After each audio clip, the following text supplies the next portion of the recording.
It's amazing who you meet when you're around and about in this wonderful capital city of ours, London. Oh yes, I got chatting to a lovely lady called Virginia, whose job it is to sort of have like a bike clinic, mobile bike clinic as well. Great stuff, isn't it? You never know these things exist. Do I wander around in a cloud on all on my own? Well, no, I'm in a cloud of jammy Dodgers and coffee, as you know, from a flask. But on a serious note, it was lovely to meet Virginia and lovely to find out about other people, what they do. I mean, I just think everything's mobile now, isn't it? This is the thing, chums. More than you realise, everything's either almost like 100 years ago with people coming to you on bikes or electric stuff, everything's delivered like that. Thing is, could this sort of thing be delivered from, of course, some people might suggest, the disgraced ex-royal that is the Duchess of Sussex, Meghan Markle? Let me explain. Now, as you know, Meghan Markle really, clearly, I would say, has no love for the United Kingdom. And that's very, very obvious, some people might say. The fact that she apes things on her website with honey, tea, jam, it's all very traditional, isn't it? Some people might suggest she should have gone down maybe a more Americanized route to get bigger sales.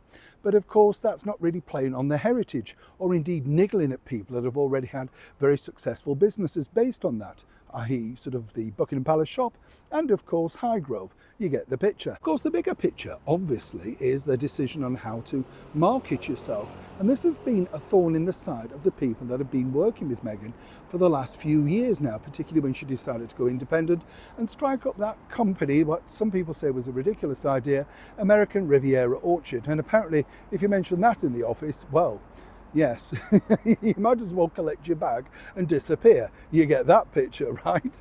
Now, where this gets interested is, you see, they believe, and these are the people, and these are, I can say this, her partners. And her partners being Netflix, because she thought about it, and then she thought, yes, that'd be nice. Yes, I'll team up with them. But you see, Meghan has literally boxed herself into a corner with sales, because the interesting part of this is some of the deals that could come her way, and these are sort of contra deals where, they will take so much stock from you and sell it out of the United Kingdom.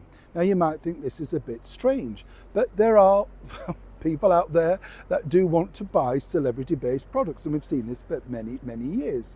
Now, the twist in this for me is fascinating because, as I said, you look at Meghan and you think, thanks to Harry and her, they've boxed themselves in. You see, what they would require would be some kind of personal appearance. And I mentioned this to you before, these big stores when they used to have, do you remember the fragrant launches with people like Sophia Loren, Linda Evans, our very own Dame Joan Collins? And what really sold it was the euphoria of that star being in that store selling their own brand. Now, in order for Meghan to make a lot of money off this with an attachment to the United Kingdom, they would require her to come over here. But Harry said it's unsafe. And until, of course, he get that much needed security, how can she possibly sort of regale on that and say, no, I can't come? And if she does come, well, is she putting herself in a mega security problem? You see, this is the problem when you don't stick to a narrative. If you remember in the chat with Oprah Winfrey, she said she wasn't bothered about the security for her. She was only bothered for security for her husband. Times change, and clearly now she's decided she needs this as well.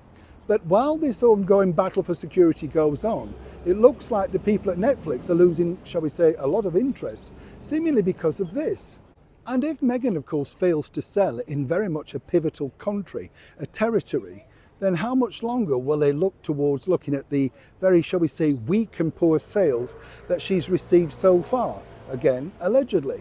Either way, it's developing, and one way or another, Meghan either, comes back to the United Kingdom or looks at losing a lot of sales. Neil Sean, Hyde Park, London.